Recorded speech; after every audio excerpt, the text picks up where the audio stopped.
Iri joro ntago ryoroshe mu Burundi kubiriko biraba ku mushingamateka Shabani nimubona dosiye y'igitoro yabaye umuzi wibuye. Perezida Evariste Ndayishimiye yategetse ko abashingamateka bakuraho ubudahangarwa Shabani nimubona. Amakuru tumaze kumenya kano kanya ni amakuru yihutirwa cane ku bijanye na dosiye y'igitoro cafatanywe umushingamateka Shabani nimubona. Shabani nimubona yagerageje guhuvya amatohoza, ariko nanone amakuru ariko aradushikira ni dosiye itamusiga. Kuri ubu ngubu tugiye kubabwira amakuru yihuta ku ifungwa ry'imbonerakure Saidi Barutwanayo, uyo nyine bisanzwe bizwi neza yuko ari Somambike umushingamateka Shabani nimubona. Twari twababwiye ibijanye n'amakuru avuga ingene Shabani nimubona yoba yatanguye guhuvya amatohoza, tubabwira ukugene ariko aratera ubwoba umupolisi, umukomiseri nyine yafashe ivyo bitoro. Tubabwira ukugene Shabani nimubona mu guhuvya amatohoza ariko arafata bamwe bamwegereye mu magurupe, bari mu magurupe ya WhatsApp atandukanye, mu gusigurira bamwe mu bayakurikira canke bamwe mu bahurikiyemwo kugira ngo bavuge yuko iki gitoro atarica Shabani kandi atarasanzwe akora urwo rudandazwa.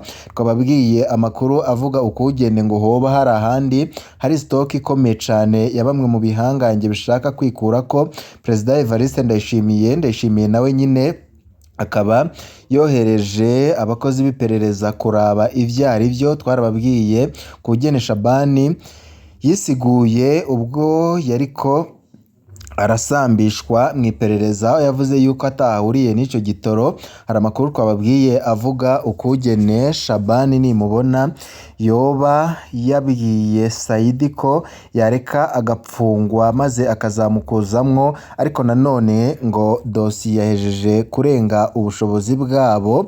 Muri kano kanya rero turababwira amakuru yihutirwa tumaze kuronka. Kubera iki Shabani nimubona yategetswe kuzana iyo mbonerakure yari yanyegeje ariko ntabe ari we ahagarikwa?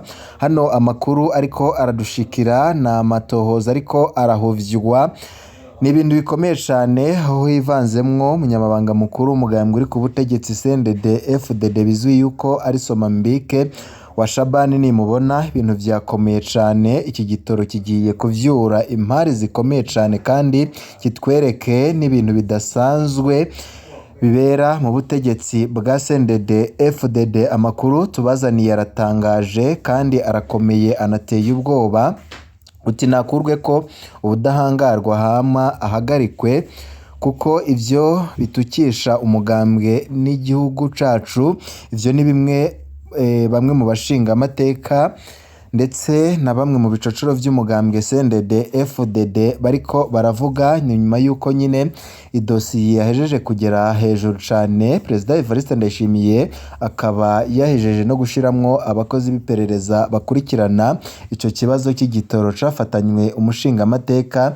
Ni mu gihe Perezida Evariste Ndayishimiye yaragize igihe kinini cane avuga yuko igitoro hari abategetsi bakomeye cane nga mu gihugu c'u Burundi batuma igitoro kitagera mu gihugu kugira ngo babandanye bankishe Ndayishimiye abanyagihugu, bababwira yuko vyamunaniye gutwara, ko hari hageze kugira ngo uyo mukuru w'igihugu yikurwe ko. Gakaba ari n'iturufu ikomeye cane bivugwa yuko ngiriko irakoreshwa na bamwe mu barwanya Perezida Evariste Ndayishimiye kwisonga. Kuri ubu ngubu hakaba ariko harazamwo Reveriyano Ndikuriyo umunyamabanga mukuru w'umugambwe uri ku butegetsi CNDD-FDD adatinya no kwiyerekana yuko yegereye gushikira intebe y'umwami. Ivyo bikagaragarira ku kugene afise igisirikare ciwe, ivyo umukuru w'igihugu akorerwa nawe arabikorerwa.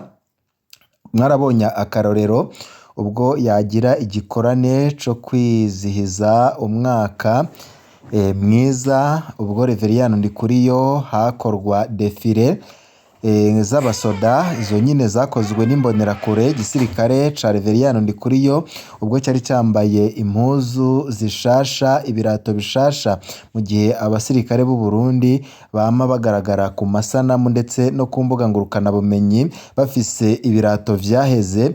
Ivyo byose rero biragaragaza ubudahangarwa ndetse n'amanyama Reveriyano Ndikuriyo muri kino gihe afise. Mwarabonye igihe haba gikorane gikomeye cyane ko n'ubundi habaye ibindi bintu byinshi bidasanzwe. Reveriyano Ndikuriyo atakabuza agaragara yuko yegereye intebe y'umwami kandi agomba kuyicarako. Mwarabonye amajambo Perezida Evariste Ndayishimiye yatangaje ndetse nayo Reveriyano Ndikuriyo yatangaje mu gihe Reveriyano Ndikuriyo avuga yuko ngo intwaro zagiye zikurikira abaperezida atake bageze bakora usibye Bagaza afise ico yakoze. Ivyo byose akabivugira imbere y'umukuru w'igihugu. Ivyo byose byarerekanye kugene harimo ihangana rikomeye cyane hagati ya Reveriyano Ndikuriyo ndetse na Perezida Evariste Ndayishimiye. Sivyo twagira ngo tugaruke ko turiko turagaruka ku bijanye n'iki gitoro gusa Reveriyano Ndikuriyo ngafisemwo ukuboko gukomeye cyane iterabwoba ukugene tohoza ariko arahuvywa. Iyo nyine asanzwe ari Somambike w'umushingamateka Shabani nimubona bizwi yuko ategeze aniga amashuri gusa kuko ari Somambike wa Reveriyano Ndikuriyo ubu ngubu n'umushingamateka watowe. Ivyo bintu rero bikaba byatanguye kuzamura icuka cibi mu mugambwe, aho bamwe mu bacocoro vy'umugambwe bavuga yuko Shabani nimubona n'ubundi atarakwiriye kuba umushingamateka agomba kuvamwo vyanze bikunze akaryozwa n'ivyo vyose akora. Ndayishimiye yarakaye cane yatanze amategeko ahambaye. Reka tugaruke kw'ipfungwa ry'umwe nyine bivugwa yuko yari abitse icyo gitoro ca Shabani nimubona. Tubabwire n'uruyeri rukomeye ruriko rurakoreshwa n'abo bategetsi kugira ngo bahuvye amatohoza. Ibintu ntago vyoroshe biriko biraba ngaha mu gihugu c'u Burundi kuri iyi dosiye ngo uwupfa arapfa. Ndayishimiye yarakaye. Reveriyano Ndikuriyo nawe yatanguye kugiramwo akoba. Bamwe bariko baribaza nimba ashobora guheza nka Bunyoni ndetse n'abambari biwe, aho Shabani nimubona bivugwa yuko ashobora guheza nabi ndetse na Reveriyano Ndikuriyo akaba yamukurikira bivanye n'amakuru turiko turakura amasoko yacu yegereye umukuru w'igihugu c'u Burundi Perezida Evariste Ndayishimiye. Igitoro cafatanywe umushingamateka kibandanije kuri koroza mu Burundi.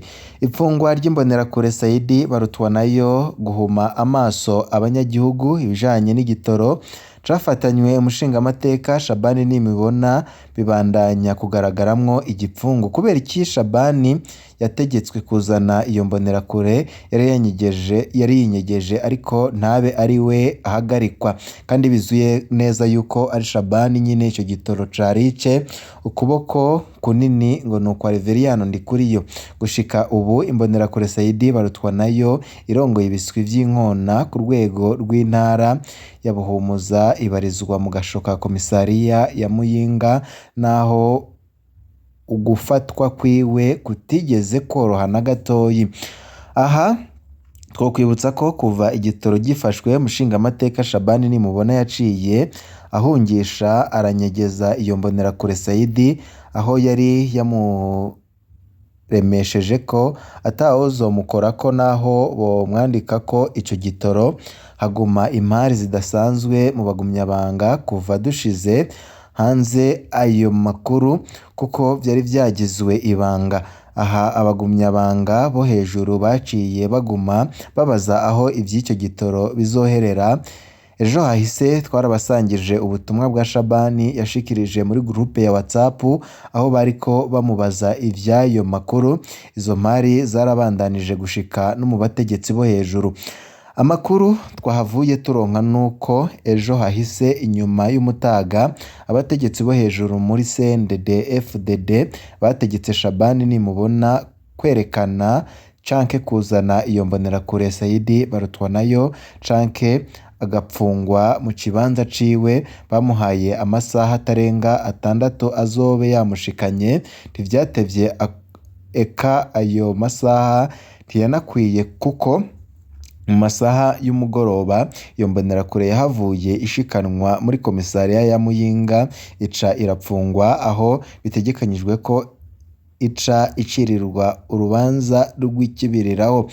Amakuru dufise nuko Perezida Evariste Ndayishimiye nyine ari we yategetse ivyo bintu, ariko nanone ngo impamvu yoba yabitegetse Ndayishimiye n'umukenyuro wo kugira ngo iyo mbonerakure ibanze ikurwemwo amakuru yose afatika yo kugira ngo Shabani nimubona afatwe apfungwe, ndetse nawe nyine avuge bamwe mu bategetsi basanzwe bakorana, kuko Ndayishimiye arazi neza yuko abo bose bakora ivyo rero batuma igitoro ca leta kitaza nga mu gihugu c'u Burundi ngo kirangurwe n'amashirahamwe asanzwe arangura igitoro c'u Burundi. Kuri ubu ngubu igitoro kikaba kigize imyaka 5 carabaye umuzi wibuye. Ivyo byose rero Ndayishimiye akaba azi ko abo bose babikora ari abagamije kumutembagaza ku butegetsi, babanje kwereka abarundi bose ko Ndayishimiye yananiwe no kurongora igihugu. Ndayishimiye ivyo yama yabivuze ko gushika ubu ico gitoro cose kiracabitse muri komisariya ya Muyinga. Tubutse yuko ikigoye gutahura nukuntu abategetsi batinye guhagarika Shabani nimubona, ahubwo bakamutegeka kuzana iyo mbonerakure yari yinyegeje, eka ntawe uzi ko bazohava bubahuka guhagarika Shabani, kuko bisanzwe bizi neza ko icyo gitoro cafashwe ari iciwe, kandi no hagati mu bagumyabanga byatanguye gutera imari, aho bamwe babaza impamvu atahagarikwa kugira ahanwe ngo kuko ariko arabatukisha. Nakurwe ko ubudahangarwa hama ahagarikwe, kuko ivyo bitukisha umugambwe n'igihugu cacu, bimwe mu bishikirizwa na bamwe mu bashinga amateka ndetse no mu bicocoro vy'umugambwe CNDD FDD. None ivya Shabani nimubona bigiye guherera hehe? Azohagarikwa? Inkuru irabandanya, ariko amakuru yizewe neza nuko Perezida Evariste Ndayishimiye dosiye yahejeje kuyishira mu minwe. Reveriyano Ndikuriyo ariko araca ku biti no ku mabuye, ariko nanone Ndayishimiye ariko arakoresha urwenge rwinshi cyane, kuko iyi dosiye igiye gutuma ahagarika abategetsi batari bake ngaha mu gihugu c'u Burundi, cyane cyane abavuga yuko bagendera mu makanda yo muri Pierre Nkurunziza, abavuga yuko Perezida Evariste Ndayishimiye yabubikiye isahani. Na makuru tukibandanya gutohoza. Mu nkuru yindi turiko turabategurira turaza kubabwira ivyo vyose, ndetse n'ihangana ryatanguye mu butegetsi bwa CNDD FDD kuvaho iyo dosiye y'igitoro cafatanywe umushinga amateka idugiye ikagera ku bategetsi bo hejuru, harimwo na Perezida Evariste Ndayishimiye. Mu yandi makuru turibuze kubaha turaza kubigaruka ko. Nimba utarafyonda kuri sabone, koresha kano karyo ufyondeko kugira ngo igihe cyose turonse amakuru n'ibiganiro bene nk'ibi uzuba wa mbere mu gushikirwa navyo. Turakengurutse cyane kuri mwe mwese mwaduteze yombi. Bibe vyiza kuri mwese, nivyo ndabipfurije.